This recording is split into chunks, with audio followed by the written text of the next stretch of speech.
What is going on, everybody? Welcome back to the channel. Aftersound here, bringing you Splinterlands content every single day. We also stream right here on this channel every Tuesday, Thursday, and Sunday morning, so come by and say hello. All right, guys, I wanted to talk about the lower card values.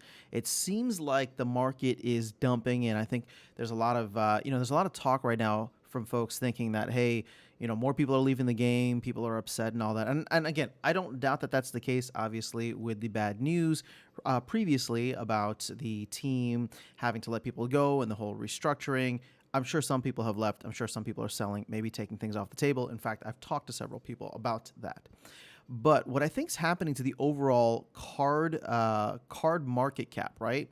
So this is something that I was following, and it's going down. But understand that market cap is dictated by like what is the going price, meaning that like what is the price that something was sold for, maybe what it's listed for, right? And sometimes there can be a big variance when it comes to that, or a big disparity. And I think what's happening is what we generally tend to see around the entire Splinterlands ecosystem. Money doesn't come in as easily as we think. At least, I don't think it's come in a very long while.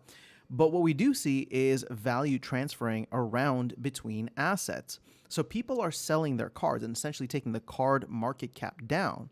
But what are they doing with that? Well, they're buying DEC and they're buying vouchers. Vouchers are up about 20%. DEC is up about 10% over the past week, right? I wouldn't even be surprised if the dip in SPS is people selling SPS as well in order to acquire more DEC. Now, this is probably still happening in very small quantities because nobody knows when the actual Rebellion presale will start or when land will come in. But we know both of those things are supposedly, apparently very close. So I just wanted to call out the fact that we are seeing a pump in other assets, right? Vouchers and DEC primarily, at the expense of cards dipping down in value. I think a lot of people are trying to secure funds for either land or for Rebellion and selling off the extra assets that they have. And let's be honest, we all have a lot of extra assets when it comes to Chaos Legion or reward cards or anything really from the Chaos set, right? That's not obviously soulbound. So that's kind of my going theory here, right? The pack prices are going for less than $1 now. Keep in mind, anybody who's earning these as rewards can take $1 easily off the table, go buy some DEC and essentially, or go buy some DEC or vouchers, and do pretty well on that, considering that, or assuming, we should say, that we are going to get a decent pump in either or both of these tokens, right? Again, DEC and voucher. So I think that's where a lot of the value is heading into. So if you see card values continuing to plummet for Chaos Legion and maybe just across the board, right? Because Untamed could probably be included in that as well. Assuming Untamed is no longer going to be part of modern format once Rebellion goes live. I mean, all of these changes are set to happen over the next couple of months here, right? Really like 2.5 months if you think about it. I don't know when the Rebellion sale starts. I don't know when Rebellion actually launches, but I can tell you this, I think a lot of this is going to be settled well before the holiday season truly kicks in, right? And I'm talking like mid-December at this point. And keep in mind, there's also, at least in the US, there's going to be the Thanksgiving holiday at the end of November. So we're looking at about 2 months of, hopefully some craziness here with two major launches. Again, Land 1.5 and Rebellion.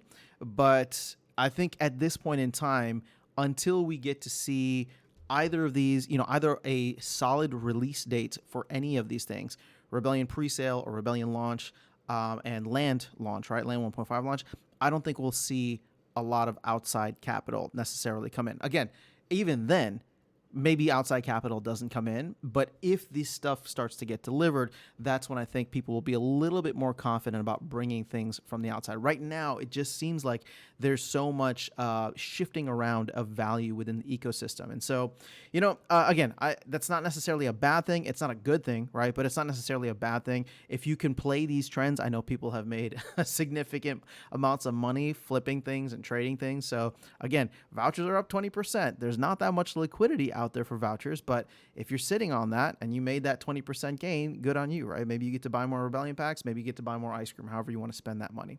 But it is interesting to see where we are headed.